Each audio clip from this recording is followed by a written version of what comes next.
Bismillahirrahmanirrahim. Assalamualaikum warahmatullahi wabarakatuh. Waalaikumsalam. Alhamdulillah. Alhamdulillahirabbil alamin. Wa bihi nasta'inu ala umurid dunya waddin.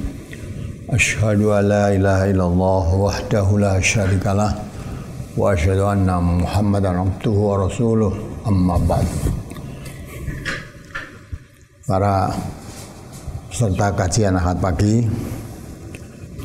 untuk pagi hari ini saya angkat tema kelanjutan dari brosur yang lalu, yaitu hidup sesudah mati yang kelima. Yang kemarin keempat, sekarang yang kelima. Mungkin tadi sudah dibacakan brosur ini sampai selesai. Nah, barangkali ada pertanyaan-pertanyaan dari peserta pengajian hari ini, saya berikan waktu lebih dahulu. Mari saya beri kesempatan dulu pertanyaan-pertanyaan yang berkenaan dengan brosur, barangkali ada. Ya, ada pertanyaan terkait dengan brosur di halaman 7 surat As-Saffat ayat 13 sampai 19. A'udzu billahi minasyaitonir rajim.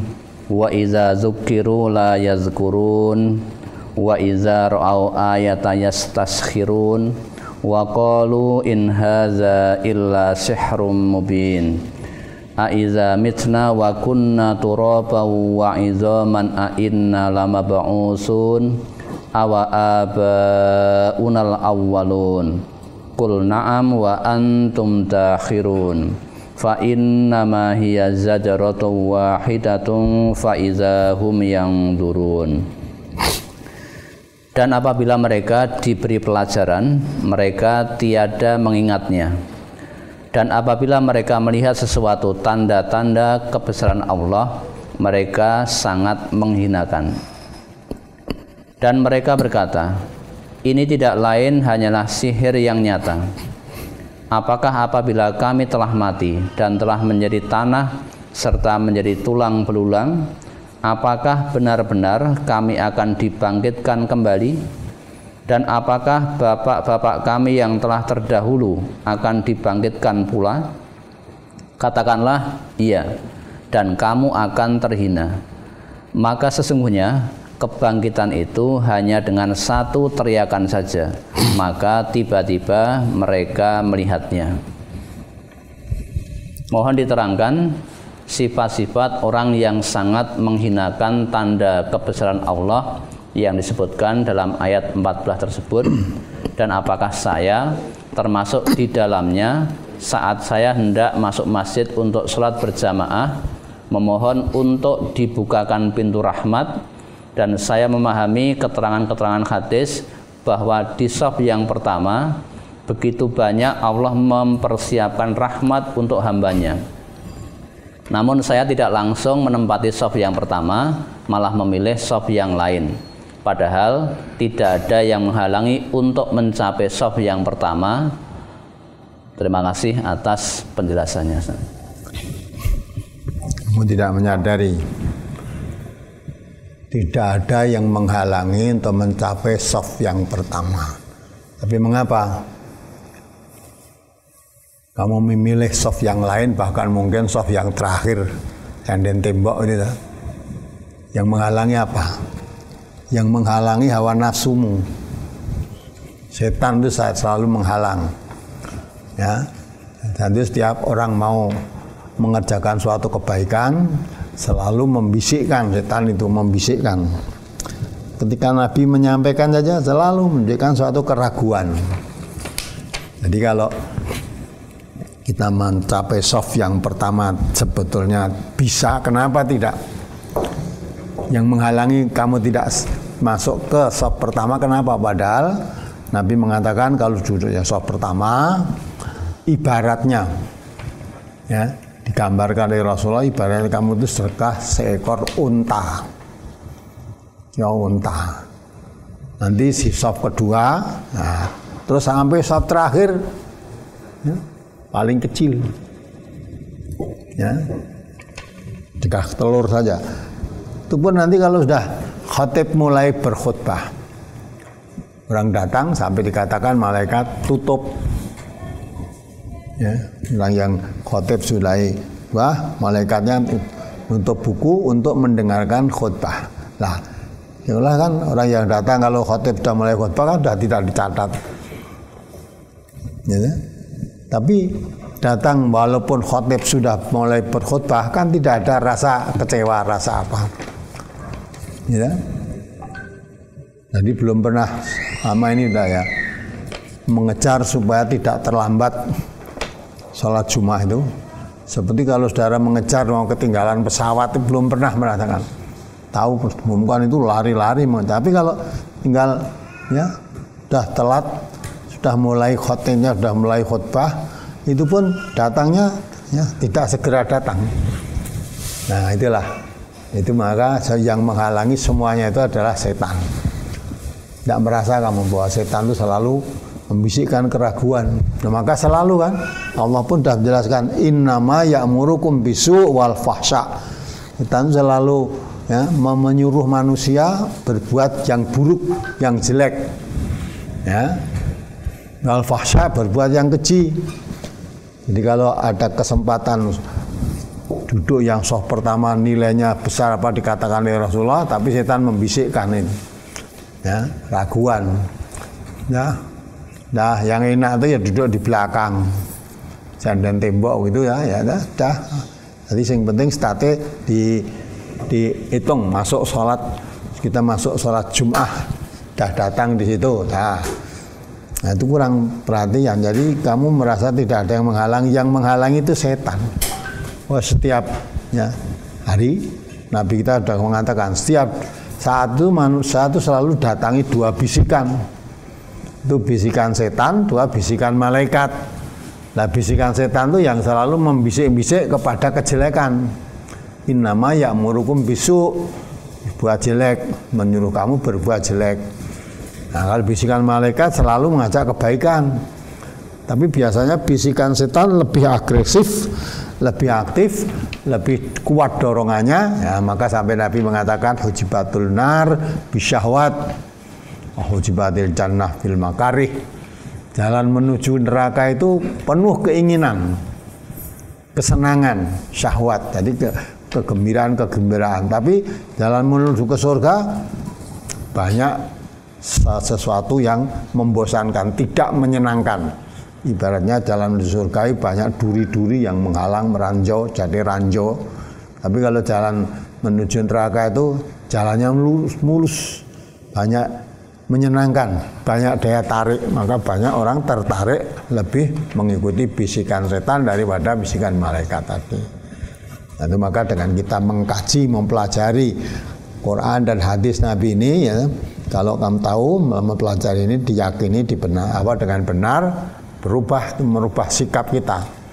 Jadi, tentu akan mengambil yang baik. Ya, karena Quran jadi mengatakan orang yang takwa itu yaitu alladzina yastami'una al-qawla wa yattabi'una ahsana. Ya. Lalu mendengar kata-kata tapi bisa memilih perkataan yang baik. Ya, itu yang dipilih orang-orang yang bertakwa, yang punya akal ya. Ya, apalagi Brosur halaman 2 masuk ketiga. An Masrukin qala sa'alna Abdullah wa ibnu Mas'udin an hadhil ayah wala tahsabanna alladzina qutilu fi sabilillahi amwata bal ahya'un 'inda rabbihim yurzaqun. Ali Imran.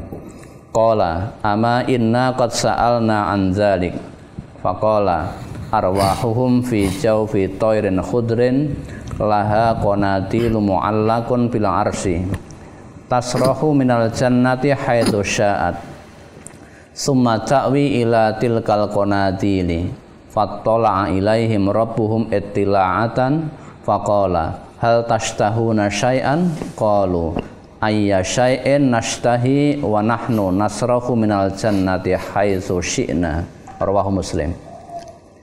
Dari Masruq ia berkata, kami bertanya kepada Abdullah yakni Ibnu Mas'ud tentang ayat yang artinya Janganlah sekali-kali kalian menyangka orang-orang yang terbunuh di jalan Allah itu mati. Akan tetapi mereka itu hidup di sisi Tuhan mereka dan diberi rezeki. Quran Surat Ali Imran ayat 169. Abdullah berkata, ketahuilah, sungguh kami pernah menanyakan hal itu kepada Nabi Sallallahu Alaihi Wasallam, maka beliau bersabda, roh-roh orang-orang yang mati syahid itu di sisi Allah di tembolok-tembolok burung hijau. Untuk mereka itu lampu-lampu yang bergantung di arsy. Burung-burung itu berjalan-jalan di surga kemana saja ia suka. Kemudian kembali kepada lampu-lampu yang menggantung di bawah arsy. Kemudian Tuhan muncul kepada mereka lalu berfirman, apakah kalian menginginkan sesuatu? Mereka menjawab, apalagi yang kami inginkan, sedangkan kami bisa berjalan-jalan di surga kemana saja yang kami suka. Hadis riwayat Muslim. Mohon dijelaskan di brosur tersebut. Di situ dijelaskan dalam hadis, dan burung-burung itu berjalan di surga kemana saja ia suka. Secara harfiah disebutkan berjalan di surga. Berarti surga sudah ada atau itu hanya gambaran saja? Kalau kita membicarakan tentang masalah surga, tentang kubur, ya, tentang orang ahli surga ditunjukkan tempat duduknya pagi dan sore, tentang ahli neraka juga ditunjukkan pagi dan sore, ya, nanti diterangkan. Itu semua urusan gaib. Ya, kalau urusan gaib, jangan ingin tahu yang sebenarnya bagaimana, ya sebatas digambarkan oleh Allah, oleh Rasulullah, begitu saja. Orang yang beriman tidak disuruh mengetahui hakikatnya, ya, hanya disuruh mengimani. Oh jadi besok kalau arwah-arwah yang baik itu nanti bagaikan burung, ya, burung bergelantungan di lampu-lampu surga hijau. Nah di situ, nah bentuknya seperti apa, lampunya seperti apa, tembolok burungnya seperti apa, tidak usah kita ingin tahu, karena itu bukan wewenang kita. Kita hanya diperintah untuk meyakini, ya. Kemudian arwah orang-orang yang calon penghuni surga, ya, sudah dibebaskan seperti burung terbang kemana-mana, ya. Kami surga itu, maka ketika itu ditanya oleh Allah, apa yang kamu inginkan? Ya, arwah-arwah orang mukmin, orang yang calon penghuni surga tadi jawabnya apa? Apalagi ya Allah yang kita inginkan? Saya sudah di sini, saya sudah senang, saya sudah bisa bebas jalan di surga ini kemana-mana, saya bebas. Sudah, itu suatu kehidupan yang menyenangkan. Saya sudah tidak ingin lagi. Jadi selama hidupnya di dunia, walaupun mungkin dia orang kaya raya seperti apa, belum pernah merasakan nikmat seperti itu. Itu baru gambaran kamu calon penghuni surga. Itu belum, baru diberikan kebebasan bisa, ya, ibaratnya bisa anjang sana lah, tulan-tulan di surga kesana kemari bebas tanpa larangan, udah bebas kamu. Dah mau apa lagi yang dibutuhkan? Ya, diolah dia tidak butuh apa-apa, dia sudah hidup begini aja sudah seneng. Apalagi saya butuhkan, wong saya bisa bebas kemana-mana, ya, dan senang terus hidupnya. Nah itulah, itu gambaran. Jadi hidup surga itu tidak pernah disedihkan oleh situasi dan kondisi. Itu belum menempati, baru ditunjukkan tempatnya kamu besok di surga. Pagi sore ditunjukkan kamu tempatmu itu di sana. Itu sudah suatu kesenangan yang luar biasa. Sangat luar biasa. Apalagi ini sudah, ya, calon penghuni surga ini. Gambarkan dari burung bisa terbang kemana-mana dalam surga. Maka sampai Allah bilang, kamu ingin apa lagi? Sudah, tidak ingin apa-apa. Sudah di sini sudah puas sekali. Apalagi yang diinginkan, sangat bingung dia, butuh ingin apa ya bingung, karena sudah hidup terus, merasa terpenuhi kesenangannya, ingin apa lagi itu.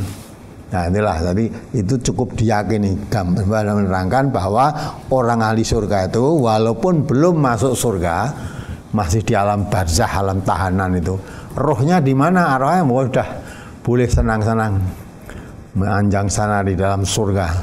Nah itulah cukup kita mengimani berita itu dari Allah, berita itu dari Rasulullah. Itulah yang namanya yu'minuna bil ghaibi. Kita percaya itu semua urusan ghaib, diterangkan oleh Allah begitu, diterangkan oleh Rasulullah, itu kita mengimani begitu aja. Jangan ingin tahu yang sebenarnya, burungnya seperti ini, tembolok burungnya di mana, temboloknya seperti apa seperti tembolok burung yang di dunia ini. Jelas semua yang ada di dunia ini belum pernah ada di surga nanti, belum pernah ada. Jadi kenikmatan apapun yang dinikmati orang di dunia ini belum pernah. Di surga itu dikatakan la ainun ra'at wala udunun samiat wala khatara ala qalbi bashar. Belum pernah ada yang mata yang melihat secara pasti, belum ada. Telinga yang mendengar merdunya, indahnya surga belum pernah ada. Hati yang tergores, ya, gambar surga yang pas seperti apa belum pernah merasakan. Maka keindahan dunia ini apapun wujudnya, di surga belum pernah ada sedikit pun. Walaupun diterangkan di situ, walaupun fiha mutahharatun, ya, di suci jodoh-jodoh yang dibersihkan. Ya, buah-buahan juga yang mutasyabiha. Buah-buahan misalnya di sini udah kenal jeruk, kenal pisang, di surga nanti juga ada, tapi rasanya belum pernah ada. Rasa buah di surga itu yang pernah dirasakan manusia di dunia belum pernah ada. Maka belum pernah ada yang tahu rasanya. Nah maka itulah, itu hal-hal yang gaib. Kita tidak usah, kita cukup ya, kita ingin berusaha menjadi penghuni surga. Nah kalau menjadi surga, dah amal perbuatan kalau kita baik, nanti sedang dalam kubur belum dimasukkan ke surga sudah ada gambaran gembira tentang, ya, arwah kita kita hidup di alam barzah, alam tahanan, di alam kubur tuh isinya senang, begitu senang terus, tidak pernah sedih. Nah itulah gambarannya. Maka kita meyakini berita itulah yang dimaksud berita gaib. Lah orang yang beriman itu diperintahkan oleh Allah, alladzina yu'minuna bil ghaibi. Ya, orang ya, yang bertakwa itu orang yang mempercayai adanya yang gaib. Nah, yang gaib itu seperti itu, berita-berita dari Allah, berita dari Rasul itu gaib. Kalau berita-berita walaupun katakan gaib tapi bukan dari Allah, bukan dari Rasul, itu yang ngoyo-woro, itu hanya khayalan-khayalan. Nah, kalau orang-orang kafir tadi kan digambarkan nanti kamu akan mati di sana, malah ini sihir belaka, sihir lah. Nah, malah diterangkan diterangkan jangan dikira orang mati fisabilillah itu mati, dia hidup di sisi Allah mendapat rezeki yang lebih baik. Padahal manusia melihatnya memang mati dalam peperangan fisabilillah, tapi dikatakan oleh Allah hidup. Ya, hidup di sisi Allah dengan dapat rezeki yang lebih baik. Nah, maka itulah apa diterangkan tuh arwahuhum fi jawfit thairi. Ya, arwah-arwah orang yang mati syahid itu nanti seperti di tembolok burung. Ya, di situ. Maka itulah orang-orang yang tidak percaya mendengar berita gaib yang diterangkan oleh Allah, oleh Rasulullah itu dianggap oleh suatu sihir belaka. Tidak mungkin itu. Maka sampai, kalau begitu apa mungkin mbah-mbah kami yang sudah mati bertahun-tahun yang lalu nanti juga akan dihidupkan lagi. Ya, ada orang mati nanti hancur tulangnya, dagingnya rusak, kulit tulang belulangnya udah jadi tanah, bagaimana menghidupkannya? Nah itu ya. Yang begitu dia orang kafir nggak percaya adanya orang mati dihidupkan, sampai dia mengusulkan, nah kalau begitu apa mbah-mbah saya mati bertahun-tahun yang lalu juga akan dihidupkan lagi nanti. Ya, Nabi Muhammad bilang iya itu nanti semua dihidupkan, semua dihidupkan, menghidupkan dari orang yang mati pertama sampai mati terakhir bagi Allah bukan suatu pekerjaan yang berat, cukup satu teriakan saja, artinya satu panggilan. Semua bisa hidup, yang mati awal sampai mati terakhir nanti dipanggil sekali aja sudah hidup semuanya. Tidak usah harus menghidupkan satu-satu urut dari yang pertama sampai terakhir. Tidak, sekali teriakan semuanya hidup, bangkit kembali, bangkit dari kubur semuanya. Nah itulah, itu hal gaib lah, kita cukup mempercayai. Maka kalau Allah akan membangkitkan orang mati, yang pertama sampai mati terakhir dapat dihidupkan. Kalau akal manusia yang sudah tanah tulang belulangnya, balungnya sudah tidak karuan dari tanah, apalagi malah sudah bercampur dengan balung-balung tulang-tulang atau belulangnya orang-orang yang kemudian sudah tumpukan-tumpukan ribuan tahun, bagaimana untuk memilahkan satu sama lain. Nah itu kan, itu akal kita manusia. Tidak sampai, memang akal kita manusia tidak beri sampai hal itu, masalah gaib apa lagi ya. Tapi bagi Allah itu semua mudah, untuk membangkitkan yang juta manusia saja, yang pertama meninggal sampai yang terakhir meninggal nanti, sekali teriakan sudah bangkit semuanya. Ya itulah, mudah-mudahan dan maka perlu kita ngaji itu punya begitu. Kalau masalah gaib jangan mau menerima keterangan-keterangan yang selain dari Allah dan selain dari Rasulullah, entah itu dari katanya orang pinter atau enggak, ya tidak bisa. Yang tahu hanya Allah, yang tahu gaib itu. Apalagi ini pertanyaan minggu yang lalu, Ustaz, ya, tentang masalah pertanyaan kubur. Apakah pertanyaan kubur selalu memakai bahasa Arab? Lantas bagaimana kalau tidak bisa berbahasa Arab, tidak bisa membaca Al-Quran, bisanya hanya terbata-bata tapi memahami maknanya? Orang itu kalau orang yang beriman kepada Allah, kepada Rasul dengan betul, tidak usah belajar bahasa Arab, nanti di sana bisa, ya, bisa, ya. Menditakoni man rabbuka. Tapi kalau sekalipun kamu menghafalkan pertanyaan kubur sampai sekarang itu dihafalkan tok, pertanyaan itu man rabbuka, wa man nabiyuka, wa madinuka, ya ada, kan itu wis hafal kabeh. Dikoni siapa Tuhanmu? Allah, dah hafal lah. Siapa nabimu? Muhammad. Apa agamamu? Islam, sudah hafal. Ya, walaupun sekarang hafal. Ya. Tapi mengabaikan perintah Allah, tidak pernah dijalani, larangan Allah dilanggar terus dan sebagainya dan sebagainya. Itu hanya hafal mulutnya. Nanti kedatangan malaikat penanya kubur sudah gregeli, hilang semua. Yang tadinya hafal jadi hilang semua. Tapi kalau memang itu orang yang beriman betul, dia melaksanakan agama Allah sesuai dengan tuntunan Allah dan Rasulnya, dia mengakui Allah sebagai Tuhannya, maka tadi ketika ditanya dalam kubur kemarin kan, ditanya siapa Tuhanmu? Allah. Apa agamamu? Islam. Ini siapa laki-laki ini yang diutus kepadamu? Rasulullah, itu hamba dan utusan Allah. Terus ditanya oleh malaikat, kamu tahu itu dari mana? Nah, dia mengatakan, saya membaca Al-Quran dan meyakini serta membenarkan isi dari Al-Quran itu. Nah, Anda bisa menjawab itu. Artinya kalau orang Islam yang betul-betul taat pada agama Allah, perintah Allah dilaksanakan, larangan Allah dijauhi, itu insya Allah pertanyaan itu tidak sulit, karena itu setiap hari dialami, tiap hari dijalani. Maka Tuhanmu siapa? Tiap hari kita sholat, yang kita sembah itu Allah, ya. Kita berdoa memohon kepada Allah. Di mana saja kita, ketika ini mesti agamamu apa? Islam. Udah otomatis kalau memang Islam itu kita hayati dengan sungguh-sungguh, pertanyaan kubur udah usah dihafalkan sekarang, bisa. Tapi sekalipun kamu menghafal pertanyaan kubur, seolah-olah pertanyaan kubur begitu tak carane wong arep ujiane dikandani soalnya dulu. Besok pertanyaannya begini, jawabnya begini. Itu hafal toh.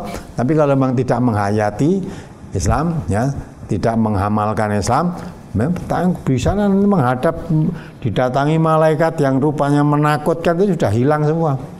Maka jawabnya ha gitu aja. Ya, agamamu apa? Ha. Tidak tahu saya, ya, tikanya agama tidak tahu Tuhanmu siapa ya, itu tidak tahu, bingung gitu.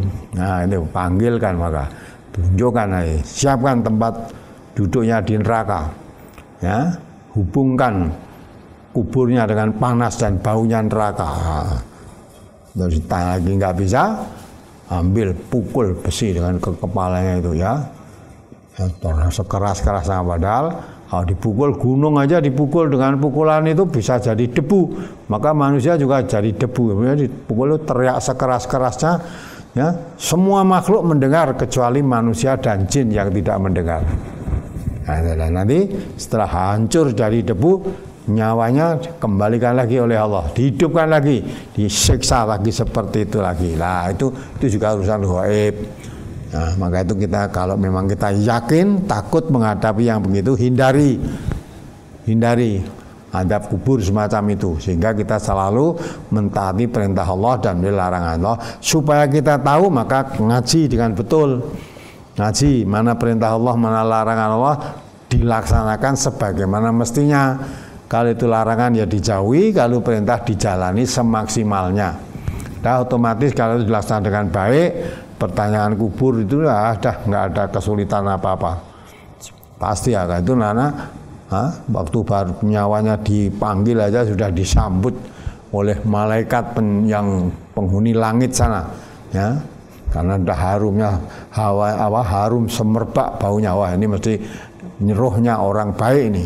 Nah, maka dipakai lah dengan baik, ya, sampai di langit 7 Sidratul Muntaha, tempatkan di tempat yang nyaman. Nah, nanti kalau rohnya orang jelek, orang kafir, baunya busuk, ya, maka orang penghuni langit sembarang ngerti, wah ini mesti busuk, ini roh jahat ini, tempatkan di neraka. Nah, nanti tempatkan sana, tempat yang pol, di mana, di Sijin, ya. Kalau yang di roh yang baik ini di Iliyin, ini di Sijin. Itu di Arsana Sidratul Muntaha. Kalau Sijin itu tempat yang paling buruk di neraka nanti. Nah, itu salah semua yang gaib juga kita tutupi. Kita menghindari itu semua, siksa kubur, ya, maka laksanakan perintah Allah, ya, jauhi larangan Allah. Lah, untuk itu maka perlu kita ngaji itu kan serius, mempelajari agama Allah yang sumbernya dari Quran dan Sunnah ini. Bukan hanya dari katanya orang, katanya ustadz. Semua kalau memang itu agama Islam, apa itu dari ustadz atau dari ulama atau kiai, apa harus diambilkan Quran atau Sunnah Nabi. Tidak boleh kata ustadz terus dipakai, itu enggak. Ya, kalau kata Nabi pasti benarnya, kalau kata ustadz belum tentu benar. Maka kita ngaji agama itu boleh kepada ustadz, boleh kiai, boleh ulama, boleh siapapun boleh. Tapi namanya ngaji agama, yang diterangkan, yang dijelaskan harus diambilkan dari sumber agamanya. Sumber agama Islam itu apa? Quran dan Sunnah. Nah, itu yang dijamin oleh Rasulullah. Kalau kamu pegang Quran dan Sunnah, lan tadilu, kamu tidak akan sesat. Tapi kalau hanya pegang dari ustadz, mungkin ustadz 10, ya, jawab sesuatu pertanyaannya sama, tapi jawabannya mungkin 10 juga, karena otaknya 10. Tapi kalau kembalinya pada Quran dan Sunnah, sama juga itu. Ya, maka mudah-mudahan kita makin yakin kepada kebenaran agama Islam ini. Apalagi bila mana di alam kubur manusia sudah diperlihatkan surga atau neraka, kenapa masih berhadapan dengan hari perhitungan? Hari perhitungan itu hari dihisab, dihitung. Allah tidak mau menyembunyikan. Maka semua manusia itu masuk yaumul hisab. Semua membuat catatan amal masing-masing. Kita nggak pernah mencatat, tapi catatan itu sudah disiapkan oleh Allah. Allah selalu menugaskan wa ma yalfidu min qaulin illa ladaihi raqibun atid. Ya, manusia itu apapun yang terucap dari mulut manusia tercatat, terekam baik, ya, oleh malaikat pencatat yang biasa disebut malaikat raqib maupun atid. Kita tidak usah mencatat itu, tapi catatan kita semua ada, sudah terekam. Nah, maka nanti yaumul hisab itu ditunjukkan, ya, tunjukkan apa yang pernah kita lakukan. Tidak ada yang disembunyikan oleh Allah sedikit pun. Kita melakukan kebaikan, ya, walaupun mungkin kita lupa apa yang pernah kita lakukan, semua dialog gitu. Kamu dulu lakukan ini. Ingat, jadi ingat. kejahatan, mungkin kamu melakukan kejahatan, tidak ada orang yang melihat. Kalau tidak ada yang melihat, orang melihat, jangan dikira tidak tercatat. Allah selalu mengintai, mengikuti terus perbuatanmu. Maka di mana saja kamu berada, Allah selalu ada di situ. Maka mungkin kita melakukan suatu kejahatan, dan waktu kejahatan kita lakukan itu tidak ada satupun orang yang melihat. Nah, sampai dikira Allah ya lupa, tidak melihat. Allah melihat dan mencatat. Maka nanti diungkapkan buku catatanmu. Nah, dihisap amal kebaikanmu ini, amal keburukanmu ini. Lah nanti manusia ditunjukkan, tidak dirugikan sedikit pun. Yang dihitung kebaikan itu ya kebaikan yang diamalkan oleh seseorang itu, keburukan juga keburukan yang diamalkan seseorang itu. Lah akhirnya kebaikan dan keburukan oleh orang itu menyaksikan dengan mata kepala sendiri. Bahwa kelakuan saya yang baik dan yang buruk ternyata banyak yang buruk, ternyata banyak yang baik, itu merasa.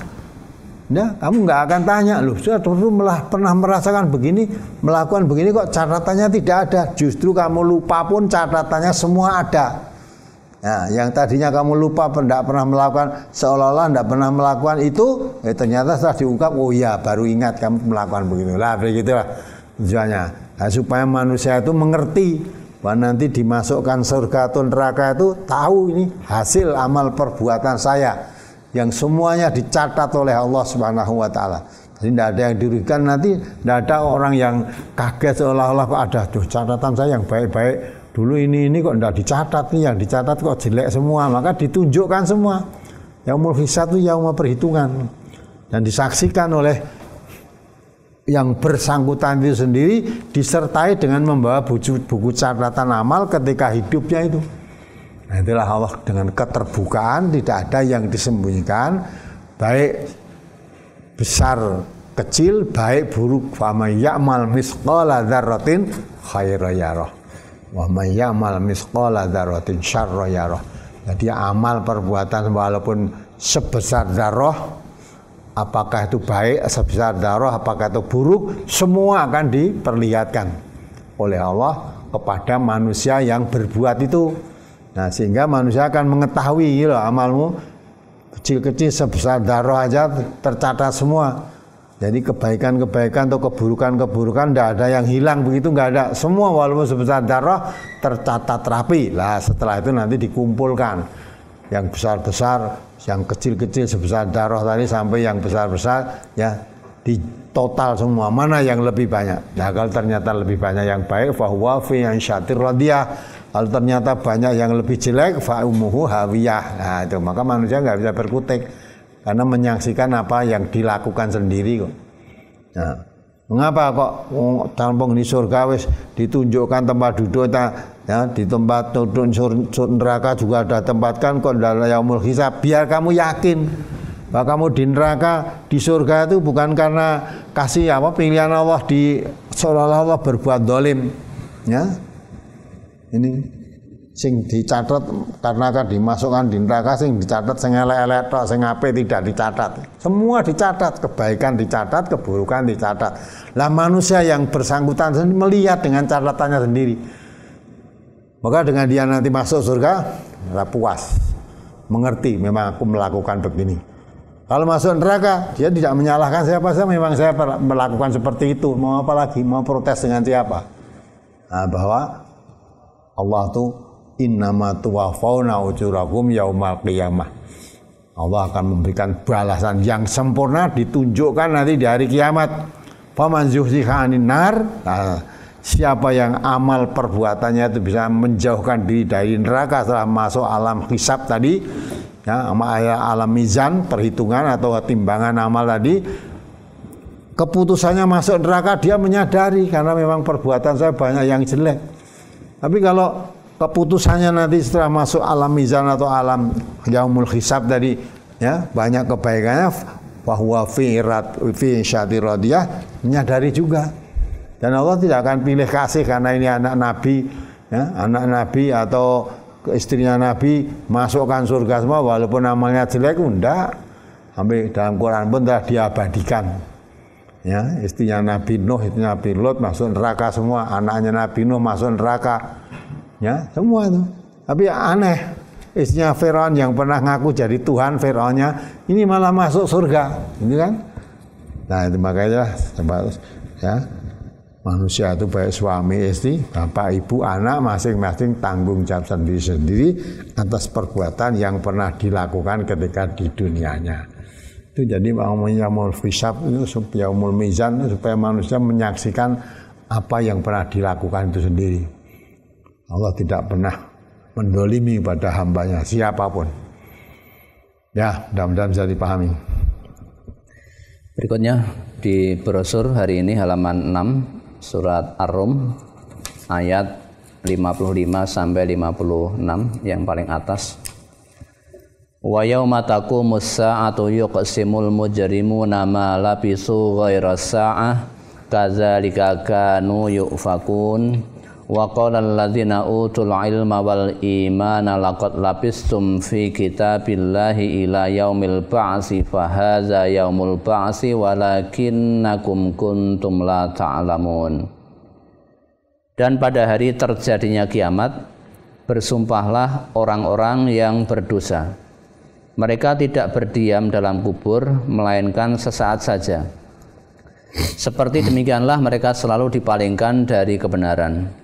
Dan berkata orang-orang yang diberi ilmu pengetahuan dan keimanan kepada orang-orang yang kafir, sesungguhnya kamu telah berdiam dalam kubur menurut ketetapan Allah sampai hari berbangkit. Maka inilah hari berbangkit itu, akan tetapi kamu selalu tidak meyakininya. Yang ditanyakan pada kalimat mereka tidak berdiam dalam kubur melainkan sesaat saja. Mohon penjelasannya Ustadz, pemahaman yang benar, karena kita membandingkan kalau kita menunggu teman 1 jam saja rasanya lama sekali, apalagi ini menunggu hari kiamat kok hanya sesaat saja. Nah, itu yang mengatakan sesaat saja itu siapa? Itu orang yang kafir, ya, tidak percaya, karena ketika hidup diterangkan adanya hari berbangkit, nanti kamu akan kubur kemarin sudah diterangkan kan, yang layat baru pulang masih mendengar suara alas kakinya pun sudah dibangkitkan oleh malaikat, ditanya dalam kubur. Padahal itu selamanya nggak pernah dipercaya, nggak percaya adanya hari berbangkit. Maka tadi kan kalau orang sudah jadi tulang belulang, sudah mati jadi tanah, bagaimana dia bisa dibangkitkan? Apakah orang mbah-mbah saya dia mati bertahun-tahun yang lalu juga akan dibangkitkan juga? Ya, tidak percaya itu semuanya, itu sihir, itu tidak percaya, dongeng itu. Gitu. Nah, makalah nanti pada hari kiamat betul. Nah, dia menyesali, ternyata apa yang selama ini ketika diterang-terangkan tidak pernah saya percaya, sekarang menjadi kenyataan. Kenyataan. Ini hari kiamat betul ini.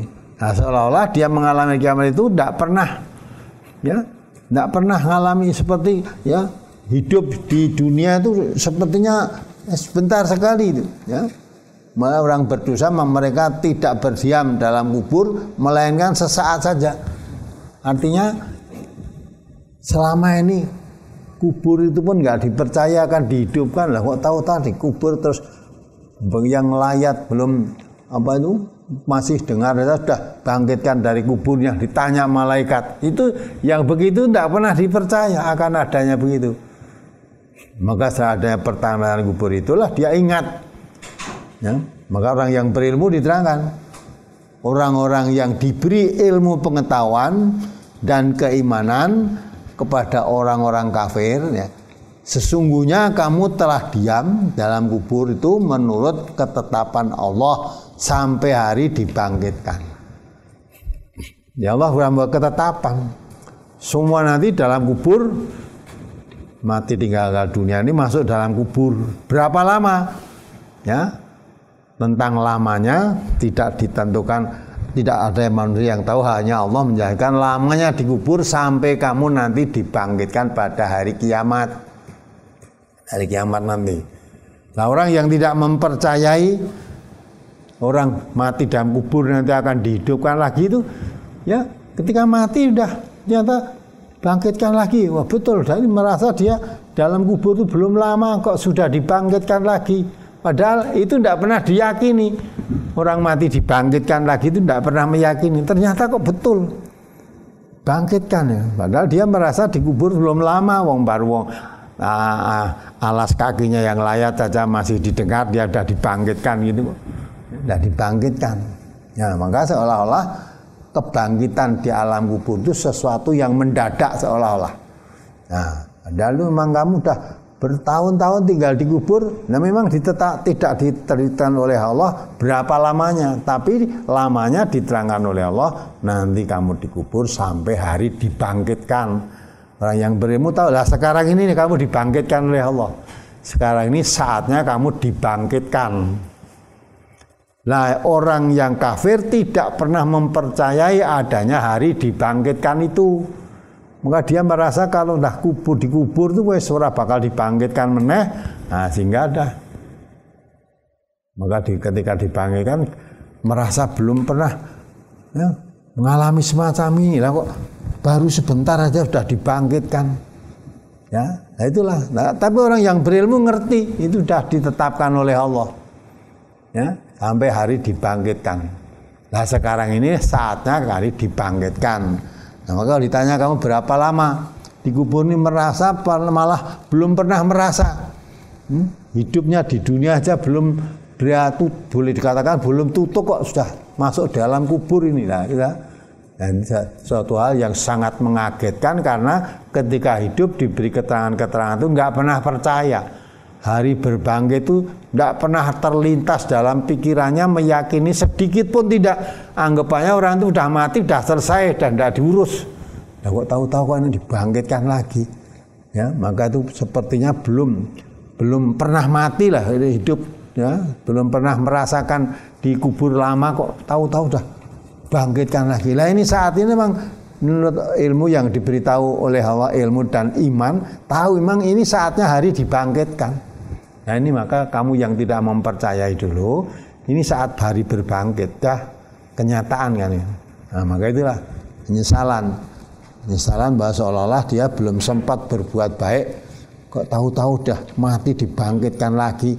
Kalau dibangkitkan itu sudah tidak kembali lagi ke dunia untuk memperbaiki. Maka di ayat lain yang diterangkan orang begitu nanti nangis, minta ya Allah kembalikan ke dunia. Yang kemarin sudah dikeluarkan maksudnya, kembalikan saya ke dunia, saya akan beramal tidak seperti dulu, amal-amal baik yang kemarin saya tinggalkan semua akan saya lakukan. Nah, itu nanti kalau dia dihidupkan kembali, ini sudah kebacut mati ini, minta dibangkitkan untuk beramal soleh tidak seperti dulu ketika hidup. Padahal dia merasa mati itu belum lama lah, kok ngerti itu sudah hari berbangkit, sudah mati ternyata dan tidak bisa kembali lagi hidup lagi.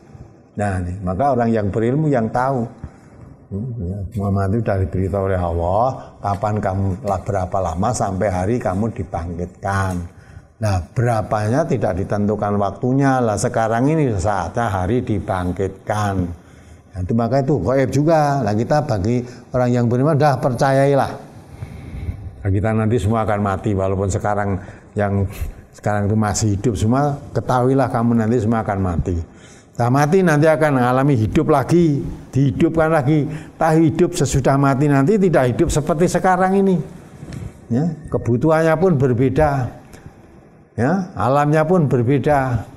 Dan tidak bisa berbuat apa-apa, tidak bisa bertaubat. Maka kalau sudah mati tidak menerima Allah taubatnya orang mati itu tidak diterima. Nah, sekarang kamu mau berusaha memperbaiki, yakin betul bahwa ternyata hari berbangkit itu ada. Sekarang kamu baru yakin, tapi sudah kadaluwarsa, yakin sudah kebacut, kamu tidak mungkin memperbaiki dirimu untuk berbuat baik seperti yang kamu katakan itu, tidak seperti yang dulu kamu lakukan itu, ya, tidak bisa. Dia kebacut, sudah itu tidak bisa diulang, waktu yang sudah berlalu nggak bisa diulangi lagi. Nah, maka itulah orang yang beriman yakin, jangan jadi penyesal setelah nanti betul-betul mengalami hari berbangkit baru menyesal ingin kembali ke dunia berbuat baik. Nah sekarang mumpung kita masih di dunia ini, nah, keterangan-keterangan tentang gaib inilah diyakini mari berbuat baik sebaik-baiknya semaksimalnya supaya nanti ya tidak minta dihidupkan lagi setelah mati. Sebab kalau sudah mati minta dihidupkan lagi untuk hidup seperti di dunia ini sudah sesuatu hal yang tidak mungkin. Kalau pepatah mengatakan nasi sudah menjadi bubur, dan menjadi bubur tidak mungkin bisa jadi nasi lagi. Nah, itulah bagi orang yang beriman akan banyak ilmu yang dipelajari yang menguatkan tentang keimanannya. Tapi kalau orang kafir walaupun diterang-terangkan begitu, Allah itu hanya dongengan. Yang menerangkan itu sendiri belum pernah mengalami.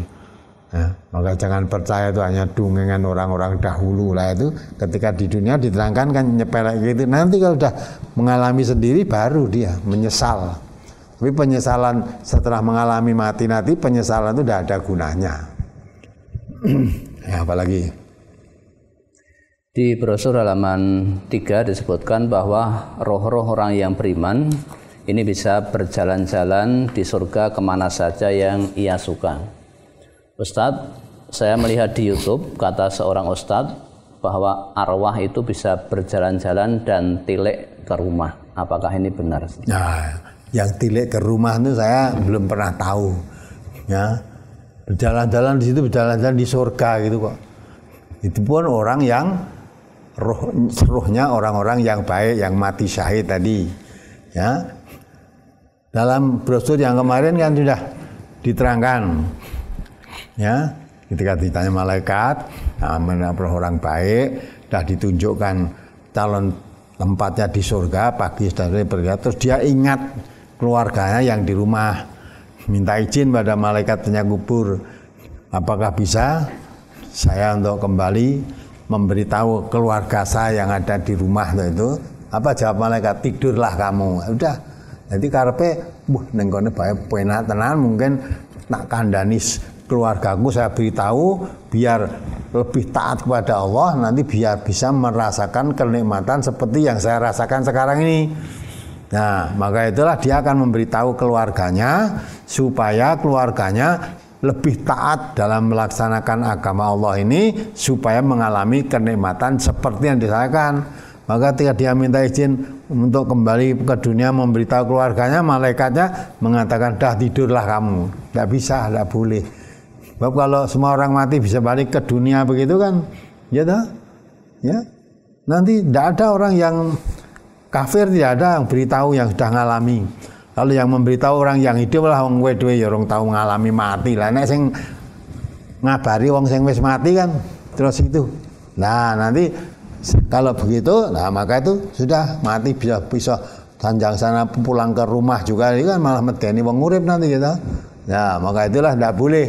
Malaikat tidak boleh tidurlah di haram tahun berapa kemarin brosur yang minta di brosur yang kemarin itu loh. Brosur yang ketiga. Ya, yang ketiga.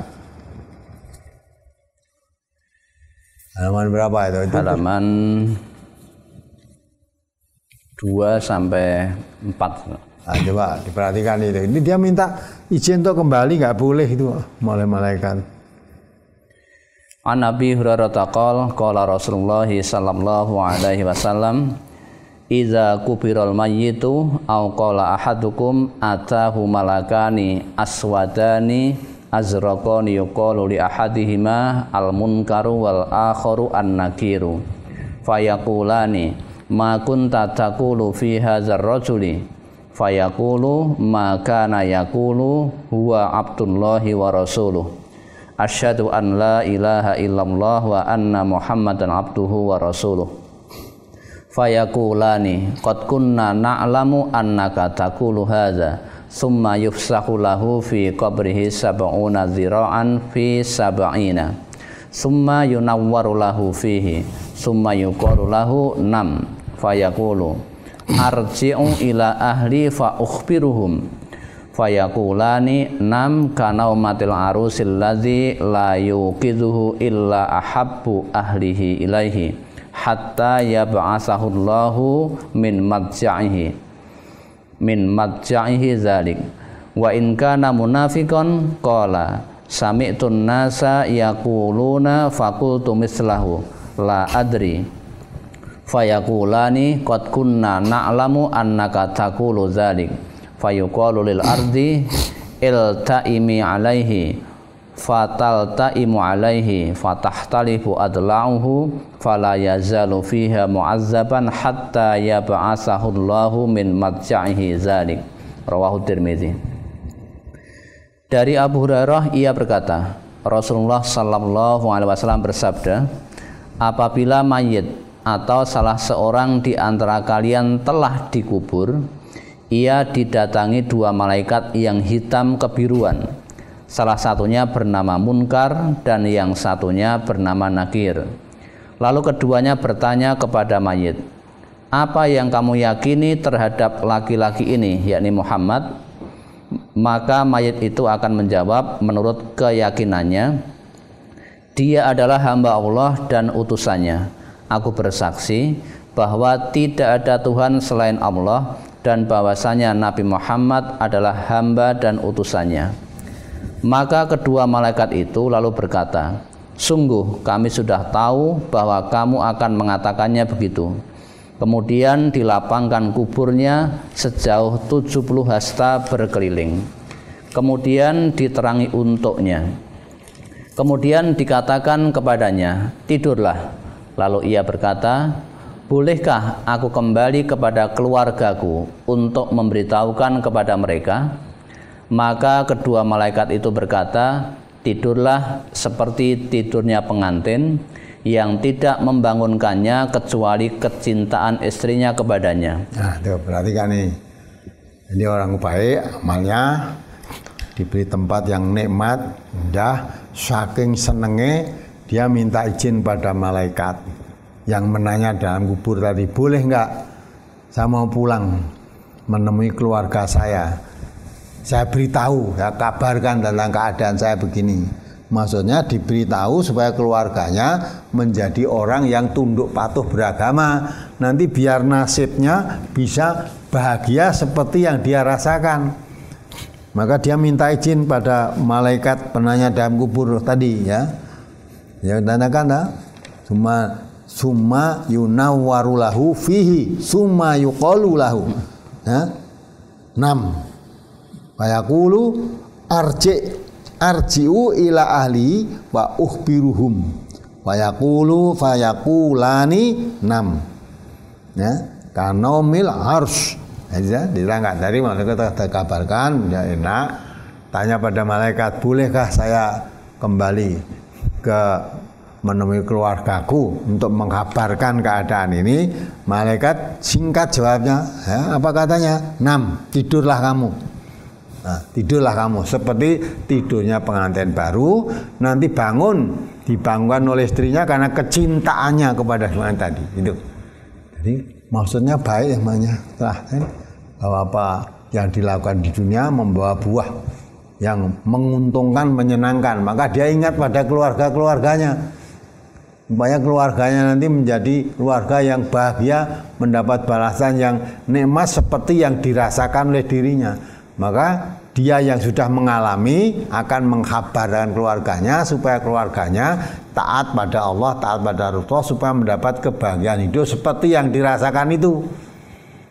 Ya, karena itu sudah merasakan betul, sudah mati betul. Lah kalau saya ngandani ya yang memberitahu ustadz atau kiai atau ulama, dia sendiri belum pernah mati ngabari berita tentang kematian begini, maka itu kan di orang yang tidak percaya kan mengatakan kamu di rung mati rung alami kok iso ngandake ngono, itu hanya dongeng ceritanya. Tapi kalau yang ngandani orang yang sudah mati terus kembali bisa memberitahu, mesti gugur dia.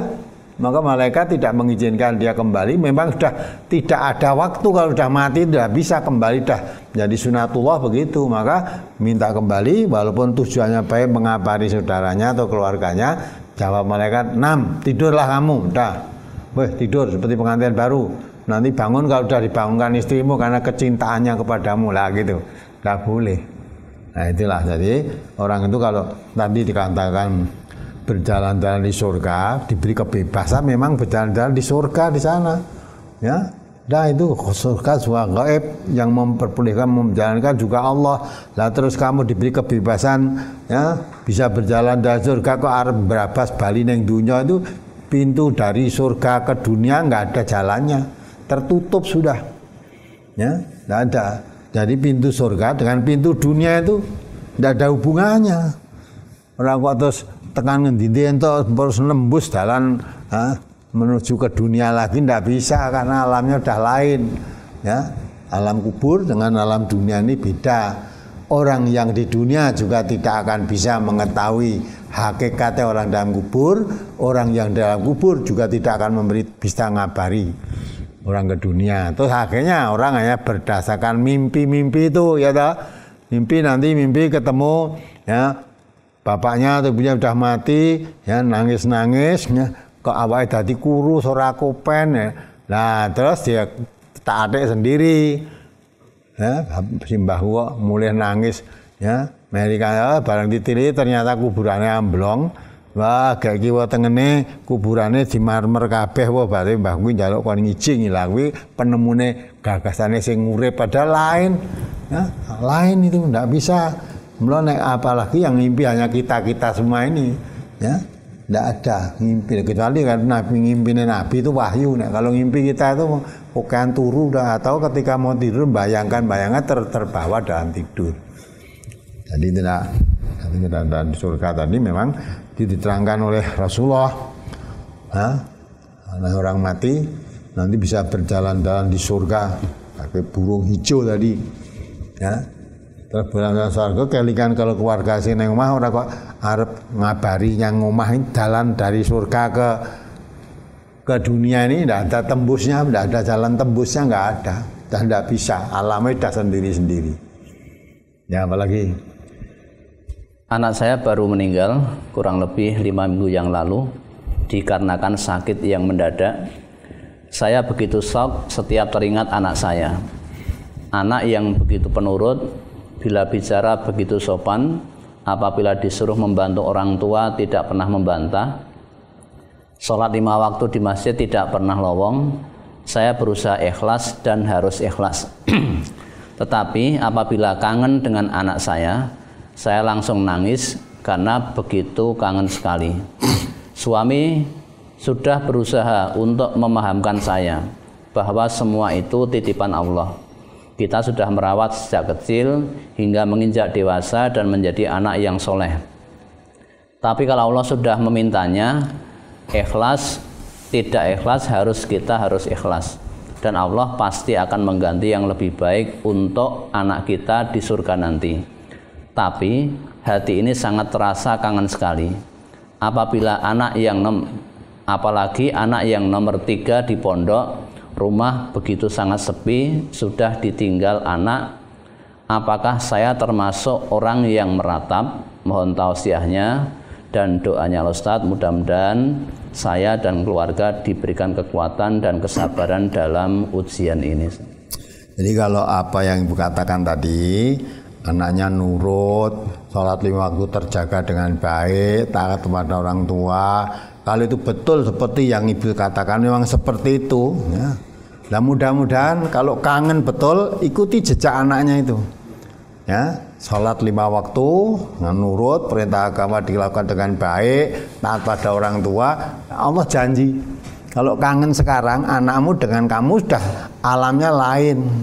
Kangen seperti apa sudah tidak bisa ketemu ya. Maka kalau kangen bisa ketemu nanti ya seperti tadi, yang mati juga ingin ketemu kembali ke keluarganya, sudah tidak bisa. Kangen sepertinya nggak bisa, ada alamnya udah lain. Nah, kalau kepingin ketemu, ikuti nanti coba dalam surat ayat 23 ayat berapa itu surat, akan dikumpulkan Allah di surga dengan anak cucunya tadi.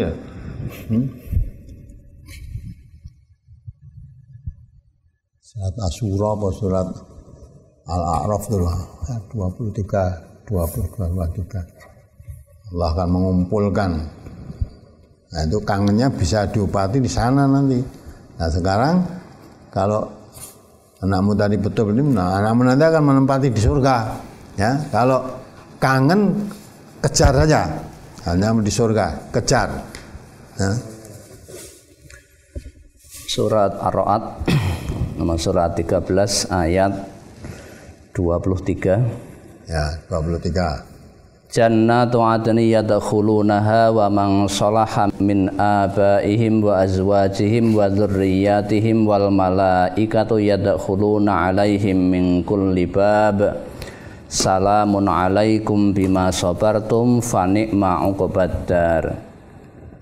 Yaitu surga Aden yang mereka masuk ke dalamnya bersama-sama dengan orang-orang yang soleh dari bapak-bapaknya, istri-istrinya dan anak cucunya, sedang malaikat-malaikat masuk ke tempat-tempat dari semua pintu sambil mengucapkan salamun alaikum bima sabartum. Maka alangkah baiknya tempat kesudahan itu. Ya dah. Kalau kangen betul, ya itu kejar aja. Temu di surga nanti. Mereka masuk ke dalamnya bersama dengan orang-orang soleh. Dari nenek moyangnya, ya, pasangannya, anak cucunya, gitu. Jadi anak cucu, ya, suami istri, semua kumpulkan oleh Allah di surga nanti. Kemudian disambut oleh malaikat, ya, malaikat masuk dari semua tempat itu mengucapkan ya, salam, masuk disambut di semua pintu surga, disambut. Jadi nanti diketemukan bapaknya, ibunya, anaknya, ya, mbahnya, buyutnya, suaminya, istrinya, kumpulkan di surganya Allah semua. Nah, maka di situ melepaskan kangen, kerinduan dengan sungguh-sungguh dan betul-betul mendapat kebahagiaan. Datangnya disambut malaikat di semua pintu dengan mengucapkan keselamatan, lasmu dengan kesabaranmu. Lah itu. Jadi kalau kangen sekarang mau nyusul ya udah tangguhkan saja. Jadi amal soleh yang baik, taat pada beragama, doakan anaknya yang meninggal tadi ya, di samping itu ya mohon pada Allah dikumpulkan di surganya Allah. Dan itu sudah jadi janji Allah. Ya, Allah berjanji itu. Jadi akan masuk ada surga Aden. Mereka masuk ke dalamnya bersama orang-orang yang soleh dari nenek moyangnya, pasangannya, anak cucunya, sedangkan para malaikat masuk ke tempat-tempat mereka ya, dari semua pintu sambil mengucapkan selamat sejahtera atasmu karena kesabaranmu. Maka alangkah nikmatnya tempat kesudahan itu. Jadi di sini jadi kalau kangen udah, kalau tadi anak betul-betul anak soleh, taat pada orang tua, rajin beragama, dah ibunya atau bapaknya, mbahnya diajak gitu semua. Nanti akan ketemu. Ya, lepaskan rindu semua ditemukan oleh Allah dengan kebahagiaan yang luar biasa yang tidak pernah dialami ketika di dunia. Ya, tapi kalau sekarang kamu kepingin kangen sampai nangis-nangis, tidak bakal ketemu. Ya, temunya nanti di hadapan Allah. Kalau memang namun di surga, kamu di surga ketemu semua. Dan disambut kedatangan nanti oleh malaikat dengan ucapan salam, ya, kesejahteraan karena kesabaranmu. Nah itulah jalan menuju untuk melepaskan rindu yang sesungguhnya. Kalau di sini itu nggak bisa. Nanti paling karena mikir terus apa? Ketemu dalam mimpi, ketemu dalam mimpi. Anaknya di sini ngumpah ini lemu banget tuh, awalnya seger loh, saya ini kurumen, kuru tuh. Jaluk kiriman, terus kirimi Fatihah, kirimi kulhu, kirimi anu lah. Seolah-olah itu butuh, yang dibutuhkan enggak. Ya, orang yang udah mati enggak butuh kulhu, enggak butuh, ya, enggak butuh. Ya. Karena ampun, nah sekarang yang hidup ini yang masih butuh memperbaiki diri. Nanti ya, kerinduan seperti apa kalau anakmu sudah dikubur, kamu di dunia alamnya dah lain, tidak bisa ketemu. Ya. Nanti kalau ingin ketemu, kalau semuanya menjadi orang yang beriman dan beramal soleh, ditemukan oleh Allah semuanya. Bahkan dengan mbah-mbahnya yang ketika hidupnya belum pernah ketemu, karena ketika cucunya tadi hidup di dunia ini, mbahnya udah mati. Ya, mbahnya mati, cucunya belum lahir. Tapi karena semua orang beriman, nanti dengan cucunya, dengan buyutnya yang belum pernah ketemu ketika hidup di dunia, diketemukan oleh Allah di surga semua nanti. Nah itu yang ini. Jadi itulah ya, kita dah. Kalau betul yang kamu katakan tadi, anakmu tunduk, patuh, taat, beragama, sholat terjaga, ya mudah-mudahan di surganya Allah. Kita susul nanti ke sana gitu. Jangan terus sampai nangis-nangis kangen ketemu untuk ketemu terus sampai tidak bisa makan. Nah, nanti kalau makan tidak mau, tidur nggak bisa, jadi sakit, nah, matinya bukan mau ketemu itu, matinya mati bunuh diri, nanti malah nggak baik, seolah-olah tidak rela dengan keputusan Allah. Ya memang kalau bisa tuh ya aja wong tua kan ada kan nangis putune apik wae ditangisi malah lah mati kok putu ora akuse lah, seolah-olah dia lebih siap mati lebih dulu daripada cucunya. Nah, maka itulah itu semua pikiran-pikiran orang hidup, sudah jangan terlalu menerawang mikirkan keluarga yang sudah meninggal. Kita yakin orang mati dan orang hidup itu alamnya sudah lain, tidak mungkin bisa ketemu. Nah, lah bisa ketemu nanti kalau berbahagia, kalau semua menjadi orang yang beriman. Kalau semua ya tidak beriman semua, ya andai akan ketemu saling merasakan penderitaan satu sama lain, tidak bisa saling tolong menolong. Nah itulah, itu perlu diyakini. Lah ini semua diajarkan dalam Al-Quran, dalam Sunnah Rasulullah SAW. Maka dengan begitulah kita mengkaji Quran dan Sunnah ini lebih serius, sehingga apapun yang terjadi pada manusia ini kita menyadari itu semua sudah diterangkan oleh Allah. Ya, itulah mudah-mudahan kita menjadi orang yang makin mantap iman kita pada Allah. Kalau ingin berkumpul dengan anak istrinya, suaminya, pucunya, sampainya, jadilah kita semua orang yang beriman semuanya. Nanti akan dikumpulkan oleh Allah, tidak hanya dengan anak cucu, termasuk dengan orang-orang soleh yang lain, kumpulkan di surganya. Ya seperti permohonan kita, ya, Siratal ladzina an'amta 'alaihim. Jadi seperti jalannya orang-orang yang telah kau beri nikmat. Kita mohon. Siapa orang beriman? Yaitu dari para nabi, para siddiqin, para syuhada, para sholihin. Nanti kita akan dikumpulkan dengan beliau-beliau itu. Ya, kalau kita ya beramal mengikuti jejak beliau-beliau itu sampai pada dikumpulkan di surganya Allah beserta para nabi, para siddiqin, para syuhada, para sholihin, hidup dalam kebahagiaan di surganya Allah nanti.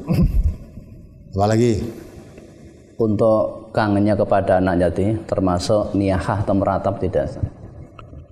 Iya, niyahah meratap itu menangis yang melampaui batas, histeris, teriak-teriak, ya begitulah. Maka kita tidak usah, kalau teringat ini doakan saja, mudah-mudahan anak saya di akhirat nanti mendapat warga, tempat, lingkungan yang lebih baik daripada di dunia ini. Nah, mudah-mudahan anak saya hidupnya lebih senang daripada ketika di dunia. Sebab kalau baik di sana senang itu tidak pernah mengalami susah. Kalau di dunia walaupun didukung dengan harta kekayaan yang banyak sekalipun masih mengalami susah orang hidup di dunia. Di akhirat kalau amalnya baik diterima oleh Allah tadi, tidak akan mengalami susah lagi. Didoakan saja. Nah, kalau teringat doakan. Kalau ada kesalahan, dosa dimohonkan ampun, diberi keluarga yang lebih baik, ditempatkan di surganya Allah yang penuh kenikmatan. Nah, mbahnya atau bapaknya, ibunya tadi mungkin di satu saat nanti dikumpulkan oleh Allah bersama-sama anak cucunya di tempat surganya Allah yang membahagiakan itu. Nah, itu berdoanya. Nah, tidak usah kamu getuni sampai melampaui batas. Boleh kamu getun susah, paling banter 3 hari aja lah. Nah, 3 hari. Wajar kalau kehilangan anak susah itu wajar, kehilangan bapak wajar susah. Tapi kita harus sadar, susah seperti apa. Kalau susahnya karena ditinggal mati oleh keluarganya itu, ya bagaimanapun juga tidak mungkin akan dikembalikan. Ya, nggak mungkin. Maka susah yang berkelanjutan itu dosa, tidak dibenarkan dalam agama. Apalagi di daerah saya, kalau ada yang meninggal setelah selesai dikubur, lalu pada mendoakan si jenazah tadi. dan sebelum meninggalkan pemakaman seolah-olah mengingatkan kepada si fulan nanti kalau malaikat datang menanya man rabbuka dan seterusnya, jawabnya Tuhanku Allah dan seterusnya. Yang saya tanyakan, apakah ada riwayat Nabi melakukan yang demikian? Tidak ada. Jadi ada apa tuh, mengkuliah orang mati tuh, yang kubur, meling. Nanti kalau kami datang malaikat, ya akan ditanya siapa Tuhanmu. Karena yang berpidato tadi ya pernah ngerti hadis ini tadi. Kamu akan ditanya ini, dan mbok eling iki nek wis mati percuma. Kamu tidak bisa memperdengarkan orang yang mati bisa mendengar lagi. Ya tak? Nah, itu sebenarnya kalau kamu pidato di kuliah kubur itu manfaatnya bagi orang yang layat, bagi orang yang mati sudah tidak ada manfaatnya. Bagi orang yang layat tadi yang mengantarkan setelah selesai menguburkan jenazah, nah dibacakan hadis ini boleh. Nanti orang yang dikuburin nanti kita pulang akan ditanya dalam kubur malaikat mungkar dan nakir. Pertanyaannya siapa Tuhanmu, apa agamamu, siapa nabimu akan ditanya. Nah bagi yang hidup yang layat itu ngerti besok bakal ngalami begitu. Maka sebelum masuk kubur lah kita supaya bisa menjawab pertanyaan itu semua, kita menjadi orang yang taat beragama. Insya Allah kalau taat dengan betul agama Allah ditaati betul, pertanyaan-pertanyaan itu mudah bagi orang yang beriman, tidak ada kesulitan apapun. Tapi bagi yang mati tadi buat ajaran seperti itu dan tidak dengar apa yang kamu katakan itu, ya tidak dengar dan tidak akan bisa, tidak ada manfaat bagi orang yang mati diberitahu. Ya, tidak bisa mendengarkan kata-katanya orang dalam kubur ini tidak. Orang yang di dalam kubur disiksa seperti apapun, manusia juga tidak dengar teriakannya. Ya, walaupun makhluk selain manusia semua dengar, tapi jin dan manusia tidak mendengar teriakan suara orang-orang yang di dalam kubur nanti, tidak ada yang mendengar. Nanti bisa hubungan, bisa kabar mengkabarkan, maka tadi ya, yang mendapatkan nikmatan mau pulang ngabari yang masih hidup itu nggak bisa, nggak boleh, karena dah nyalai sunatullah kan. Nah, kamu alamnya dah lain, nggak bisa nyambung. Walaupun sekarang teknologi canggih, dan iso bali mulih so nek mati gawanono HP wae kan minta izin telepon yang ada di rumah ya pun nggak bisa. HP-mu bisa untuk menghubungi dari sana antar pulau, antar negara bisa, tapi kalau dikubur dengan yang di dunia dah tidak bisa saling, kamu telepon ya tidak bisa ngangkat, dia tidak bisa juga menggunakan telepon lain, udah alamnya. Walaupun dikubur di rumahmu sendiri tidak bisa, karena alamnya udah lain, jadi nggak ada jaringan, ya, jaringan telepon ini tidak ada. Alam kubur dengan alam dunia itu udah nggak ada. Apalagi berkaitan dengan kematian dan alam kubur, apakah ada surat dan ayat Al-Quran serta hadisnya yang menjelaskan bahwa jasad yang telah dikubur berpuluh-puluh tahun masih utuh, bahkan kain morinya masih seperti saat dikubur? Itu salah satu tanda-tanda orang tersebut tergolong syahid. Tergolong apa? Syahid. Saya belum tahu juga itu. Ya, memang kalau itu cerita-cerita itu ya yang ada, bukan menggali kubur ternyata kuburnya itu masih utuh, ya kuburnya masih utuh. Nah itu udah, kalau memang ada cerita begitu udah. Ya kalau itu berita dari Quran, dari hadis bisa diyakini, kalau tidak ya nggak usah diyakini. Dari Quran, hadis itu menunjukkan, ya kalau kuburnya katanya ya, kalau orang hafal Quran itu nanti mayatnya tidak busuk, itu hanya katanya. Kalau hafal Quran ya mayatnya tidak busuk walaupun dikubur bertahun-tahun tidak busuk.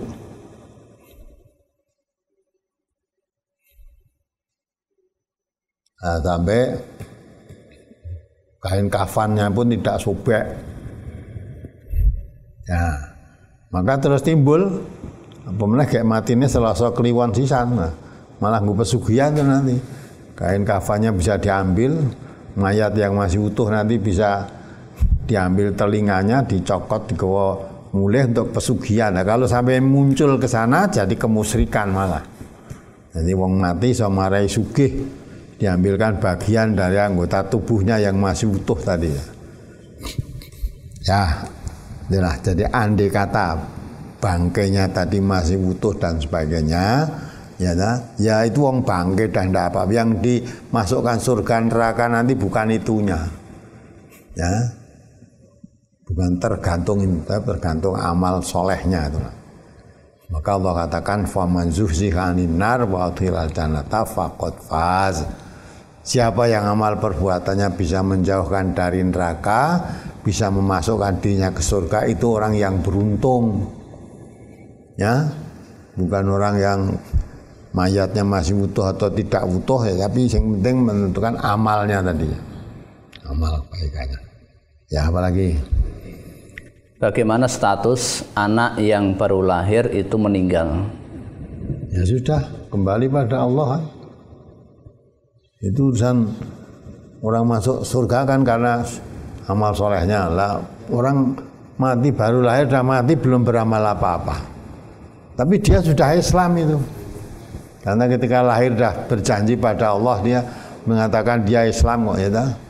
Ketika ditanya alastu birabbikum, terus kamu mengakui bahwa aku Tuhanmu, mereka sudah menjawab qalu bala syahidna. Betul ya Allah, saya bersaksi kamu Tuhan saya. Nah itu berarti jadi orang Islam mati belum apa-apa lahir mati berarti mati dalam Islam dia.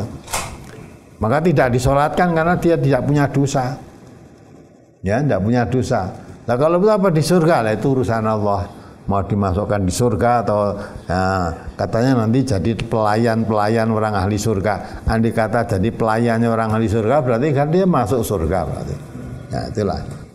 Itu urusan Allah, kita tidak usah perlu ingin detail tahu, tapi yang jelas kalau baru lahir mati dia tidak punya dosa. Kalau tidak punya dosa ya tidak mungkin masuk neraka wong tidak punya dosa. Tapi dia jelas mati dalam keadaan Islam. Karena ketika lahir manusia itu sudah dijadikan oleh Allah lahir dalam keadaan Islam. Itu kata Nabi kullu mauludin yuladu alal fitrah. Ya, semua bayi yang lahir itu dalam keadaan fitrah. Ya, beragama tauhid, dari agama Islam. Menurut sabda Rasulullah begitu. Tidak mungkin dia dosa, maka orang mati itu tidak punya dosa apa, maka dosa waris itu dalam Islam tidak dikenal.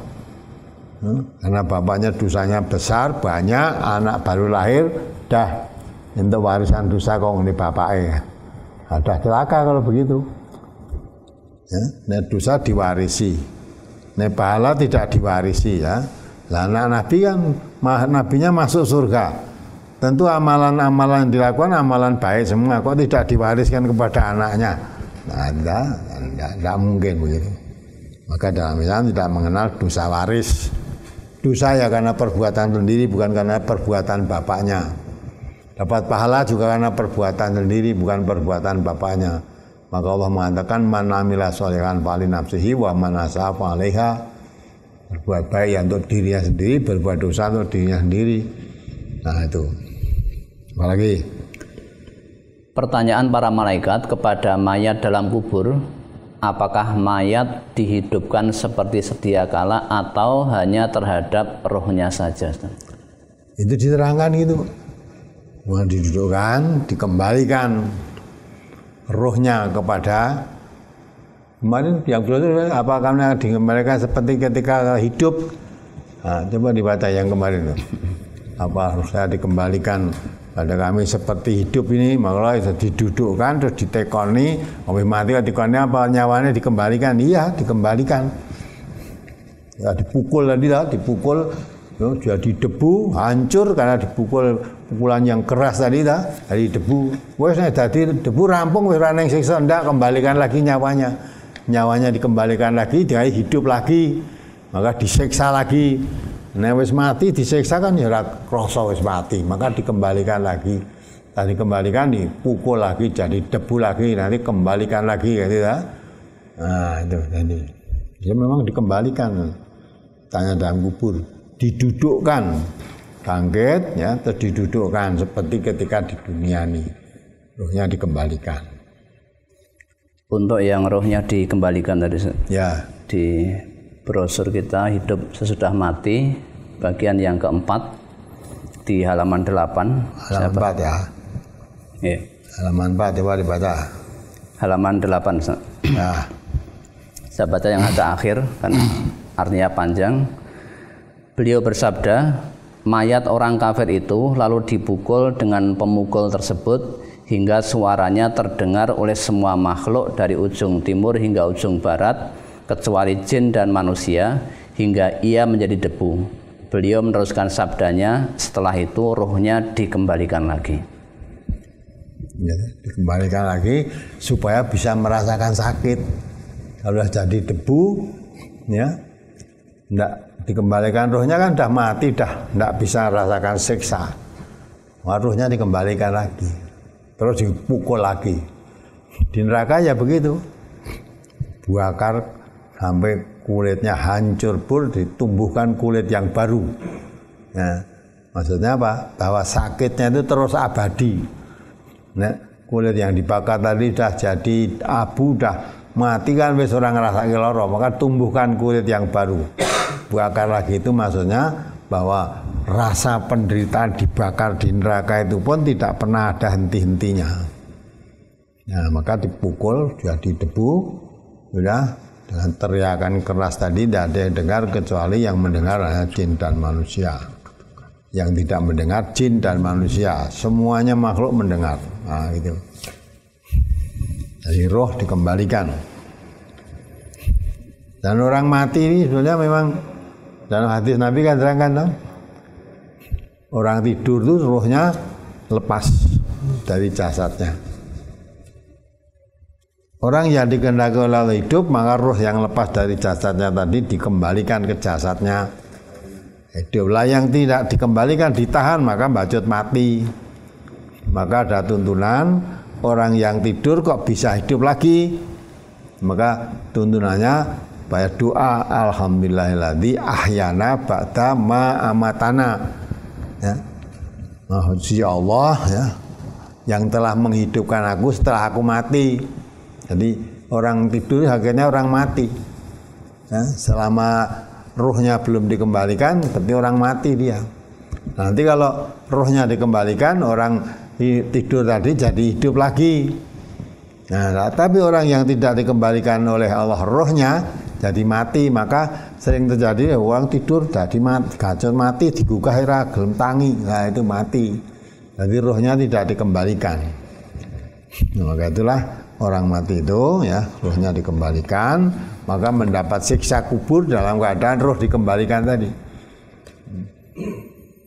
Kemudian yang didudukkan tadi itu di brosur ketiga, saya bacakan artinya di halaman 4 masuk ke 5 brosur ketiga. Dari Anas bahwasanya Nabi Sallallahu Alaihi Wasallam bersabda, sesungguhnya seorang hamba apabila sudah diletakkan di kuburnya dan teman-temannya sudah berpaling meninggalkannya, maka si mayit masih mendengar suara sandal mereka, lalu datanglah dua malaikat mendudukkannya. Lalu keduanya bertanya, apa pendapatmu tentang orang laki-laki ini, yakni Muhammad sallallahu alaihi wasallam? Adapun orang yang beriman, ia akan menjawab, aku bersaksi bahwasanya dia adalah hambanya dan utusannya. Lalu dikatakan kepadanya, lihatlah kepada tempat dudukmu yang di neraka telah diganti Allah dengan tempat duduk yang lebih baik daripadanya. Rasulullah bersabda, maka dia melihat keduanya, yakni surga dan neraka. Adapun orang yang kafir atau munafik, maka ditanyakan kepadanya, apa pendapatmu tentang orang laki-laki ini? Maka dia akan menjawab, aku tidak tahu. Aku mengatakannya seperti halnya orang-orang mengatakannya. Maka dikatakan kepadanya, kamu tidak tahu dan kamu tidak mau membaca. Kemudian ia dipukul dengan satu pukulan antara kedua telinganya hingga ia berteriak dengan teriakan yang didengar oleh apa saja yang di sekelilingnya selain jin dan manusia. Ya, ini dah.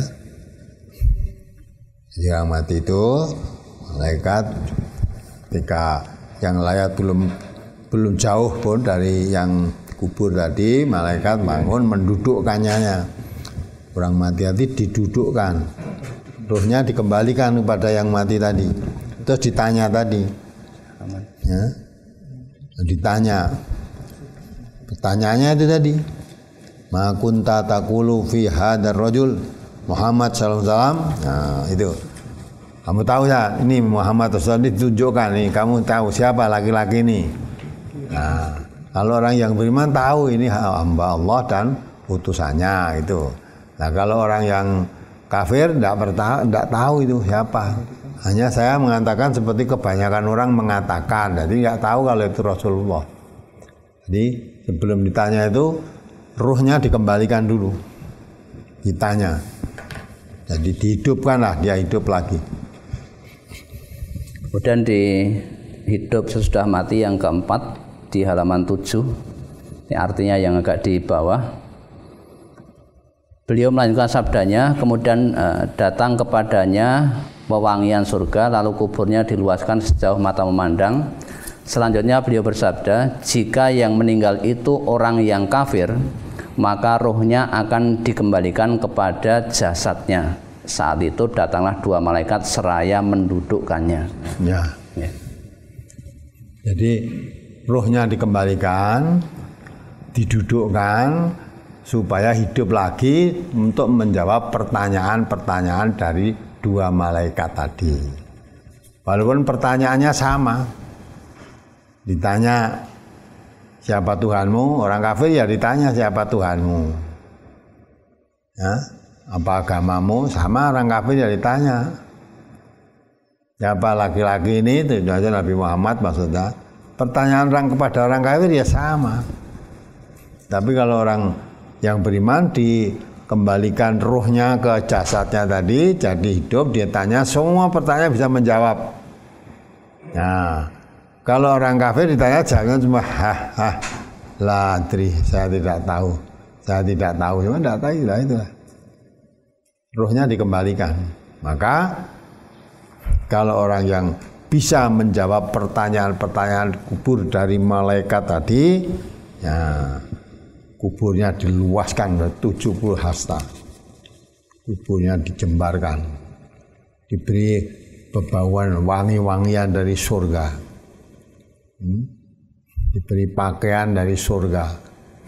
Kalau orang dijawab serba tidak tahu, maka dipanggilkan, diambilkan, pukul besi dari malaikat, dipukul, ya, jadi debu. Nah, jadi debu kan sudah mati, sudah berarti mau debu. Maka ruhnya dikembalikan lagi, hidup lagi. Tanya lagi, nggak bisa pukul lagi. Nah, gitu lah. Jadi memang itu dikembalikan. Nah, itu bagaimana cara mengembalikannya itu jangan kamu mikir ke sana. Allah bagi Allah tidak ada kesulitan, mudah sekali. Ya. Maka itulah itu urusan gaib. Nah, dan kita mempercayai ya apa yang diterangkan sebatas yang diterangkan itu aja. Nah, ternyata ada ingin kembali ke dunia, ada tadi hati-hati menerangkan. Jadi ketika ditunjukkan tempat duduknya di surga, diberikan harum-haruman punya di surga, diperintahkan tidur, dia teringat keluarganya, minta izin pada malaikat, bolehkan saya memberi kembali ke dunia, memberi kabar pada keluarga saya tentang keadaan saya begini. Malaikat, tidurlah kamu, dah tidur. Artinya menunjukkan bahwa kalau kamu dari sini, apakah kamu keadaanmu nikmat atau sengsara, tidak bisa memberi kabar kepada yang hidup di dunia, itu nggak bisa. Ya, sudah bukan waktunya lagi, karena alamnya sudah terpisah. Alam dunia dan alam akhirat itu sudah berpisah. Alam kubur dengan alam dunia sudah berpisah. Ya, kalau sudah berpisah ini sudah tidak bisa sambung menyambung, memang sudah mati. Ya. Walaupun sekarang teknologi canggih, musim HP dan sebagainya, tidak bisa. HP disambungkan dari kubur ke dunia itu tidak bisa, nggak ada jaringannya. Ya, itulah pentingnya kita belajar agama itu, makin memahami, makin mengetahui, makin mantap, makin yakin, sehingga bisa merubah perbuatan-perbuatan yang dijalankan ketika hidupnya akan lebih baik, lebih taat. Kalau yang kemarin dengan ayat-ayat Quran dibacakan, hadis-hadis Nabi bacakan yang tidak, seolah-olah tidak masuk dalam akalnya, ditolak, seolah kebenaran akal ini yang mutlak, seolah, padahal kebenaran itu dari Allah. Ya, akal manusia itu ya banyak yang diketahui, masih banyak yang tidak diketahui. Akal manusia cuma seberapa kan? Tidak mungkin bisa mengetahui semuanya. Apalagi yang masalah yang gaib, yang tidak gaib saja banyak manusia yang belum diketahui. Ya. Yang diketahui yang sudah diajarkan saja oleh Allah. Ketika Adam ditanya oleh Allah menyebutkan sesuatu, ini malaikat tidak tahu, ya, tidak bisa menyebutkan. Tapi terus ditunjukkan pada Adam bisa menyebutkan benda-benda yang ditunjukkan oleh Allah. Kalau malaikat tidak bisa kan, memang tidak diberitahu. Tidak diberitahu oleh Allah. Lah Adam diberitahu oleh Allah, maka harus dia tahu. Lah yang tahu itu yang diberikan tahu, yang tidak diberitahu oleh Allah ya tidak akan diberitahu. Manusia tidak diberitahu tentang hal yang gaib, kecuali itu Nabi. Nah itu ya, mudah-mudahan bisa memahamkan hadis-hadis Nabi ini pada pengetahuan kita tentang agama kita ini. Apalagi bagaimana cara mendekati secara spiritual kepada orang yang sudah lanjut usia tentang hari berbangkit, agar ibadahnya sekarang bisa khusyuk dan sadar dengan sendirinya butuh kebaikan sebagai bekal di akhirat nanti. Orang sudah lanjut usia maksudnya sudah pikun apa? Ada keterangan, Ustaz. Nah, lanjut usia kalau pikirannya masih normal, masih tidak pikun, karena pikun kan orang yang ardalil umur itu sampai dia yang dulunya mengerti pun jadi tidak mengerti, jadi ingatannya sudah ya sok ingat sok tidak begitu. Nah kalau memang masih ya walaupun usianya sudah lanjut tapi pikirannya masih normal, masih ingat semua, nah diberitahu bisa tuh. Artinya kalau sholatnya memang kurang benar ya kita tuntuni sesuai dengan tuntunan yang benar itu. Jadi supaya ya, yang hal yang kemarin dilakukan selama ini tidak benar diarahkan kepada tuntunan yang benar. Salat yang khusyuk bagaimana, nanti nasihati semaksimalnya. Kalau pikirannya masih sehat, walaupun sudah tua masih bisa diperbaiki, insya Allah bisa berubah. Tapi kalau sudah pikun, ya, sudah ya ada banyak lupanya. Wong yang diingat aja sampai tidak mengerti kok. Sholat apa belum aja kadang-kala tidak ingat juga. Itu sudah susah kalau begitu itu. Karena sudah bebas juga kan itu. Tidak sholat karena memang tidak apa, atau sholat pun misalnya sholat subuh mestinya 2 rakaat tidak bisa. Rakaatnya pun sudah lupa. Kadang-kala ya sujud rukuknya pun sudah lupa. Lah kalau sudah begitu susah dinasihati. Selama masih pikirannya masih sehat, ya anda semaksimalnya diluruskan, ibadah-ibadah yang kurang betul itu diluruskan. Ya, semaksimalnya kita berusaha begitu, mudah-mudahan Allah memberikan kesadaran untuk berubah dari perbuatan ibadah yang keliru, dibetulkan menurut kemampuannya.